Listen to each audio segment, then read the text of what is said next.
23.3%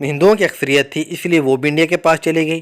تحصیل بٹالہ کیوں گئی؟ وہاں پہ مسلمان اکثریت تھی، وہ میں وجہ بعد میں بتاتا ہوں۔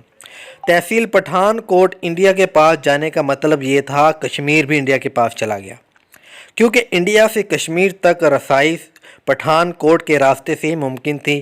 وہاں پہ ریلوے کا پورا نظام تھا، واحد راستہ جو کشمیر تک پہنچنے کا تھا وہ پٹھان کوٹ سے تھا، دوسرا راستہ نہیں تھا۔ اور کشمیر کے ساتھ ساتھ تمام دریاؤں کا ہولڈ بھی انڈیا کے ہاتھ میں چلا گیا، کیونکہ تمام دریا کشمیر سے ہی انڈیا اور پاکستان میں داخل ہوتے ہیں۔ صرف ایک تحصیل پٹھان کوٹ انڈیا کے پاس جانے سے کشمیر بھی گیا اور جو دریا تھے ان کا ہولڈ بھی گیا۔ تحصیل بٹالہ میں تو 53% مسلمان تھے، پھر بھی یہ تحصیل انڈیا کے ہاتھوں میں کیوں چلی گئی؟ کیونکہ تحصیل بٹالہ میں ہی قادیان تھا، جہاں کے قادیانیوں نے پاکستان کی بجائے انڈیا میں رہنے کا فیصلہ کیا۔ تحصیل گرداسپور میں بھی مسلم اکثریت تھی، لیکن چونکہ 3 تحصیلیں دریائے راوی کے اس پار تھی، تحصیل بٹالہ بھی اس پار تھی دریائے راوی کے، گرداسپور بھی، اور ایک صرف تحصیل جو شکر گڑھ تھی جو وہ دریائے راوی کے اس پار تھی، تو وہ پاکستان کو صرف تحصیل شکر گڑھ پاکستان کو دے دے گی، باقی 2 تحصیلیں تو ویسی چلی گئی تحصیل کی بنیاد پر تقسیم کی وجہ سے، اور ایک تحصیل گرداسپور رہ گئی تھی، وہ راوی سے اس پار تھی، وہ بھی انڈیا کو دے دی گئی۔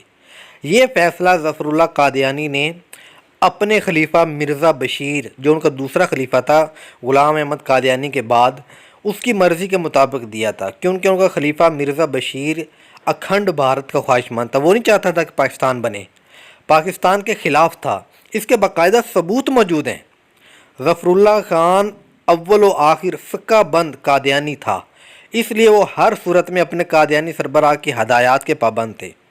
جب قادیانی سربراہ مرزا بشیر الدین محمود نے حد بندی کمیشن کے قیام کے بعد حد بندی کی تقسیم کی اکائی کو ضلع کی بجائے تحصیل کو قرار دینے پر زور دیا کہ تحصیل کی بنیاد پر تقسیم کی جائے، باقی ہر جگہ ضلع کی بنیاد پہ ہو رہی ہے، لیکن جب بات گرداسپور کی وہاں پہ تحصیل کی بنیاد پہ کر دی گئی، اور اس چیز کو اٹھانا تھا، اس چیز کو کے خلاف جانا تھا مسلم لیگ کے وکیل نے، اور وہ تھے ظفر اللہ خان اور قادیانی تھے۔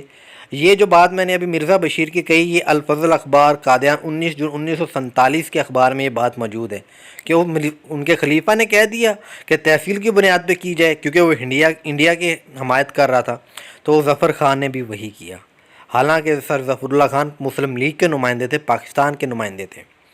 یہاں پاکستان کے دوسرے چیف جسٹس منیر جو باؤنڈری کمیشن کے ممبر بھی تھے، لیکن ظفر اللہ سربراہ تھے، وہ نیچے تھے، انہوں نے پھر بعد میں ایک سوال کیا تھا، کیا گرداسپور کو اس لیے بھارت میں شامل کیا گیا کہ اس وقت بھی بھارت کو کشمیر سے منسلک رکھنے کا عزم و ارادہ تھا؟ یہاں پہ قادیانی کی ایک اور غداری چیک کریں کہ جو یہ کمیشن بنا تھا جس نے یہ سرحد کی لکیر کھینچی تھی، اس میں ہندو، سکھ اور مسلمان 3 فریق تھے، مگر قادیانیوں نے مسلم لیگ کے کیس کو کمزور کرنے کے لیے الگ فریق کی حیثیت سے کمیشن کو درخواست دی کہ ہمیں الگ فریق بنایا جائے، کیونکہ ہمیں مسلمان نہیں سمجھتے، جس پر باؤنڈری کمیشن کے رکن جسٹس محمد منیر بھی حیرت زدہ ہو کر رہ گئے۔ پھر وہ جو 24 جون 1964 کا پاکستان ٹائمز لاہور اخبار ہے، اس میں پھر جسٹس محمد منیر نے یہ بھی کہا کہ گرداسپور کے متعلق احمدیوں نے اس وقت ہمارے لیے سخت پریشانی پیدا کر دی۔ پنجاب کی حد بندی کے لیے مسلم لیگ کا جو کیس سر ظفر اللہ خان کے سپرد کیا گیا تھا وہ ہار گئے۔ اس کے علاوہ آپ اس بات سے بھی اندازہ لگا لیں کہ کتنا مخلص تھا کہ جب بانی پاکستان قائد اعظم محمد علی جناح نے جب انگریزوں سے عدم تعاون اور جو ان کے ساتھ لین دین کے معاملات اور تعلقات کے سلسلے میں تمام اہل وطن سے اپیل کی کہ وہ انگریزوں کے عطا کردہ اعزازات و خطابات واپس کر دیں، تو صرف چودھری ظفر اللہ خان واحد شخص تھا جنہوں نے انگریزوں کا عطا کردہ سر کا خطاب واپس کرنے سے صاف صاف انکار کر دیا۔ باقی نے واپس کر دیا تھا، انہوں نے انگریزوں کا یہ خطاب واپس نہیں کیا تھا۔ یہی ظفر اللہ خان تھا جس نے قائد اعظم کی نماز جنازہ یہ کہہ کر نہیں پڑھی تھی کہ آپ مجھے کافر حکومت کا مسلمان وزیر سمجھ لیں یا مسلمان حکومت کا کافر نوکر۔ اس نے نماز جنازہ قائد اعظم کی پڑھنے سے انکار کر دیا تھا۔ اس کے علاوہ اس کے اور بہت سارے کارنامے میں نے مختصر طور پر چند لکھے ہیں، لیکن جو اس نے غداریاں کی اس دور کے اندر اس نے بے انتہا قادیانیوں کو اعلیٰ سیٹوں پہ وہاں پہ پروموٹ کیا، ان پہ بھرتی کیا، اعلیٰ عہدے دیے، اس کا نقصان بعد میں پاکستان کو اٹھانا پڑا، اس کی میں کچھ مثالیں یہاں پہ پیش کرتا ہوں۔ اس کے لیے نا ایک کتاب ہے راولپنڈی کیس، یہ پڑھ لی جائے نا تو سارا کچھ پتہ چل جاتا کہ ہوا کیا تھا۔ 1951 کے اندر لیاقت علی خان جو پاکستان کے وزیر اعظم تھے، ان کی حکومت کا تختہ الٹنے کے لیے کوششیں کی، اور اس میں سب سے بڑا ہاتھ قادیانی میجر جنرل ظہیر احمد کا تھا۔ پاکستان ٹائمز 13 مئی 1973 کے مطابق اسی جرم میں 3 قادیانی فوجی افسر میجر فاروق آدم خان، اسکواڈن لیڈر میں محمد غوث اور میجر سعید اختر ملک کو بھی گرفتار کیا گیا۔ اس کے علاوہ ظفر اللہ خان تو قادیانی تھا، اس نے جو کیا وہ چند مثالیں آپ کے سامنے رکھ دی۔ ایک اور بڑے مشہور نوبل انعام یافتہ ڈاکٹر عبدالسلام، بڑے بڑے ایوارڈ ان کے ذمے ان کو ملے ہیں، نوبل پرائز ملا ہے، اب تک صرف 2 ہی کو ملا ہے، ایک ڈاکٹر عبدالسلام ہے، دوسرا ملالہ۔ ان دونوں کے بارے میں بتاؤں گا تھوڑا سا، پہلے ڈاکٹر عبدالسلام کے بارے میں جانتے ہیں۔ 1980 کی دہائی میں پریزیڈنٹ ضیاء الحق جو تھے وہ امریکہ کے دورے پہ گئے۔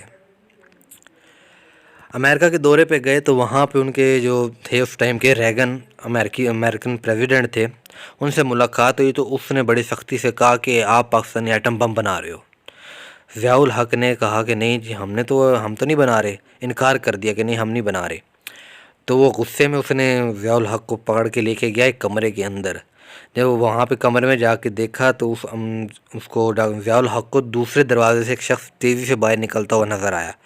اس نے ضیاء الحق نے پہچان لیا کہ وہ ڈاکٹر عبدالسلام تھا، اور کمرے کے اندر کوہٹا ایٹمی ری ایکٹر کا جو ماڈل تھا وہ بنا ہوا تھا۔ یعنی یہ ساری انفارمیشن امریکہ تک پہنچانے والا جو تھا ڈاکٹر عبدالسلام تھا۔ امریکہ نے تو یہ کہا کہ ہمیں انٹیلیجنس ذرائع سے پتہ چلا کہ آپ بنا رہے ہو، اور ضیاء الحق نے جھوٹ بولا آگے سے، لیکن جب یہ آگے اس کے سامنے رکھا تو پھر ضیاء الحق کو اپنا موقف تبدیل کرنا پڑا۔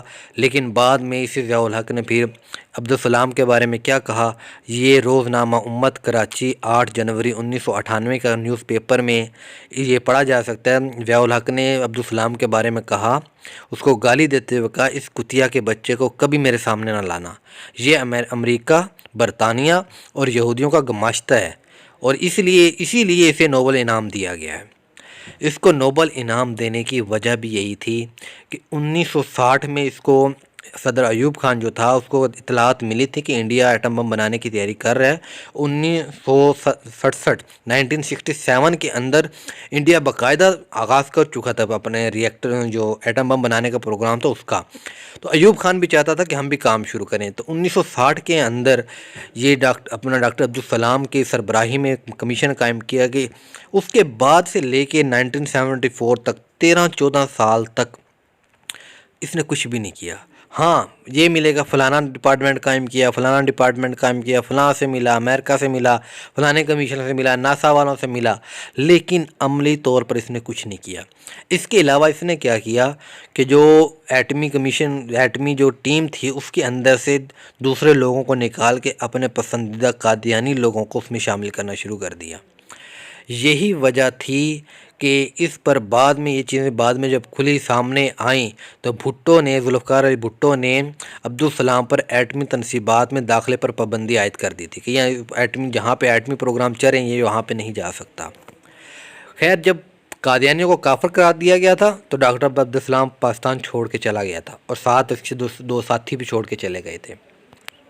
ڈاکٹر عبدالقدیر خان رازوں سے پردہ اٹھاتے ہوئے کہتے ہیں کہ حکومت کے سربراہ سے جھوٹ بولنا بہت غلط کام ہے، مگر ایٹمی توانائی کمیشن کے سابق چیئرمین منیر احمد خان، یہ منیر احمد خان چیئرمین تھے، یہ جو ڈاکٹر عبدالسلام ہیں ان کی سفارش پہ ان کو چیئرمین لگایا گیا تھا، اور اس کے چیلوں نے سابق وزیر اعظم ذوالفقار علی بھٹو کے ساتھ انتہائی بڑا جھوٹ بولا۔ انہوں نے پروگرام بنایا کہ ہم ذوالفقار علی بھٹو کو نا تھوڑا سا مطمئن کرتے ہیں، کیسے؟ کیونکہ وہ زور دے رہے تھے بار بار کہ انڈیا تو بنا چکے، 1974 میں انڈیا نے تو بنا لیا تھا، تو ذوالفقار علی بھٹو کا بہت زیادہ دباؤ تھا، تو انہوں نے کیا پروگرام بنایا کہ تھوڑا سا نا دھماکہ خیز مواد لے کر زمین میں دبا دیتے ہیں، اس میں کوبالٹ اور زنک بھی ملا دیں گے، پھر اس سے دھماکہ کر کے بھٹو کو بیوقوف بنا لیں گے کہ ہم نے ایٹمی دھماکہ کر لیا ہے۔ مجھے یہ بات پتہ چلی کیونکہ اس ٹائم ڈاکٹر عبدالقدیر خان بھی کمیشن کے اندر آ چکے تھے، ایٹمی کمیشن کے اندر۔ جب مجھے یہ بات پتہ چلی تو میں نے ذوالفقار علی بھٹو کو صاف صاف بتا دیا کہ ان سب لوگوں کا یہ پروگرام ہے۔ یہ بات جو ہے ڈاکٹر عبدالقدیر خان نے اپنے ایک انٹرویو میں بھی کہی، روزنامہ خبریں لاہور 31 مئی 1998 کے اندر۔ اس کے علاوہ یہی بات غدار پاکستان ایک کتاب ہے، اس کے صفحہ 165 پر بھی موجود ہے۔ ذوالفقار علی بھٹو نے ایٹم بم بنانے کے لیے جو ایٹمی کمیشن کے سائنٹسٹ تھے ان سب کو ایک خفیہ میٹنگ میں بلایا اور یہ ارادہ ظاہر کیا کہ ہم نے ایٹم بم ہر حال میں بنانا ہے۔ تو آئی ایچ عثمانی، جن کو عبدالسلام کی سفارش پہ کہہ لیں یا ریکمنڈیشن کہہ لیں کہ اس پر رکھا گیا تھا، اس نے تو واضح احتجاج کیا کہ نہیں یہ ممکن نہیں ہے، ہمارے پاس سہولیات نہیں ہیں، یہ نہیں ہے، وہ نہیں ہے، جبکہ ڈاکٹر عبدالسلام تھے وہ خاموش رہے۔ اندرگانے یہ نہیں چاہتے تھے کہ یہ کام ہو۔ پچھلے 14 سال یہ سربراہ رہے ہیں ایٹمی کمیشن کے، لیکن اس حوالے سے ایٹم بم کے حوالے سے کوئی پیش رفت نہیں ہوئی تھی۔ قیام پاکستان سے اب تک ان قادیانیوں کا جتنا ہاتھ پڑا انہوں نے پاکستان کا نقصان کرنے کی کوشش کی ہے۔ پچھلی ویڈیوز میں دکھا چکا ہوں کہ اسرائیل کے اندر ان کے مراکز کہاں کہاں پہ ہیں، کیا کیا چلتا رہا، مودی کے ساتھ جو ملاقاتیں ہیں وہ بھی دکھا چکا ہوں۔ تو یہ ایسا مخصوص طبقہ ہے جس کے بارے میں انتہا سب کے ثبوت ملتے ہیں قیام پاکستان سے پہلے سے لے کے اب تک، جب انہوں نے پاکستان کے خلاف غداریاں کی، مسلمانوں کے ایمان پہ بھی ڈاکہ ڈالتے ہیں اور پاکستان سے غداری بھی کرتے ہیں۔ عاطف میاں، جس کو عمران خان جب حکومت نئی بنی تو جو اکنامک ایڈوائزری کونسل بنائی تھی اس میں عاطف میاں کو اس نے شامل کیا کہ جی بہت لائق ہے، بہت قابل ہے، اس کو نوبل پرائز ملنے والا ہے۔ ہاں، اگر رہتا اکنامک ایڈوائزری کونسل کا ممبر پھر تو شاید نوبل پرائز مل بھی جاتا، کیونکہ اگر یہ حقیقت ہے کہ اس وقت بھی جتنے بھی نوبل پرائز جن کو مل چکے ہیں ان میں سے 90% آپ دیکھیں گے یہودی ہیں۔ ڈاکٹر عبدالسلام کو جو نوبل پرائز دیا گیا تھا، وہ کہا جاتا ہے، تجزیہ کار کہتے ہیں کہ جس کا ضیاء الحق نے بھی اپنے ایک بیان میں اس کا یہ بات کہی تھی کہ یہ صرف اس لیے دیا گیا ہے کیونکہ پاکستان سے غداری اور پاکستان کے اندر رہ کے احکامات ان کے مانتا رہا ہے، اس وجہ سے اس کو نوبل پرائز ملا ہے۔ اور نوبل پرائز اس نے اکیلے نے کو نہیں جیتا، کوئی اس نے اکیلے کام نہیں کیا، بلکہ 2 اور سائنسدان جس کے اندر اسٹیون شامل ہے اور ایک اور سائنسدان، ان دونوں کے ساتھ تیسرا عبدالسلام کو اٹیچ کر کے ان تینوں کو اکٹھا ایک نوبل پرائز نام دیا گیا تھا۔ تو عاطف میاں ان کو جو رکھا گیا تھا تو یہ آئی ایم ایف کے انڈر پہلے سے ہی کام کر رہے تھے، اور ظاہر سی بات ہے آئی ایم ایف کبھی بھی نہیں چاہتا کہ پاکستان معاشی طور پر ان کے پنجے سے نکل جائے۔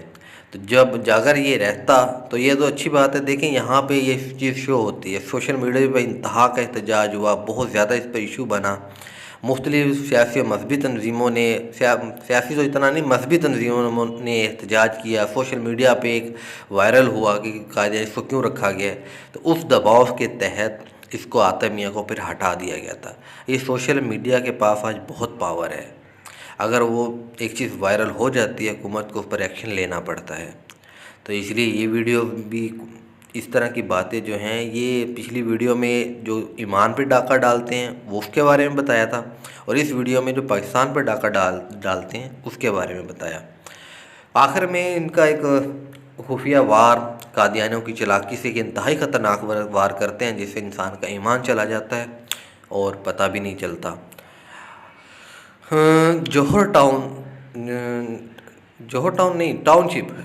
ٹاؤن شپ کے اندر نور مصطفیٰ نامی ایک لڑکا تھا، میری مفتی انیس شاہ صاحب لاہور کے رہنے والے ہیں، ان سے بات ہوئی تو انہوں نے یہ مجھے بات بتائی کہ اس طرح ہوا تھا۔ وہ نوجوان جو تھا نور مصطفیٰ، اس کا جو اٹھنا بیٹھنا تھا وہ ایک قادیانی کے ساتھ تھا، اس کا دوست تھا بہت کلوز، انتہائی اچھے اخلاق کا مالک تھا وہ جی قادیانی۔ نور مصطفیٰ اس کا بہت زیادہ کلوز تھا۔ آہستہ آہستہ ہونا یہ ہوا کہ وہ لڑکا جو تھا نور مسلمان سے قادیانی ہو گیا۔ اس کے والد 5 وقت کے پکے نمازی تھے اور صوم و صلات کے پابند تھے۔ انہوں نے بڑی کوشش کی، ڈانٹا، گھر میں فساد بنا، لیکن وہ لڑکا واپس اسلام کی طرف نہیں آیا۔ ہوا کچھ یوں، پھر اس لڑکے کی آہستہ آہستہ محنت سے اس کے گھر والے بھی قادیانی ہوتے چلے گئے، یہاں تک کہ سارے گھر والے، اس کی بہنیں اور اس کے جو بھائی تھے ایک تھا کہ 2 بھائی تھے، اور مجھے اب صحیح طرح یاد نہیں ہے، تو باقی پورا گھرانہ سوائے ان کے والد کے، اس لڑکے کے، باقی سب قادیانی ہو گئے۔ والد صاحب بڑے پریشان، بڑی کوشش کی اس نے والد صاحب کو بھی اس طرف لانے کی، لیکن والد صاحب نہیں آئے۔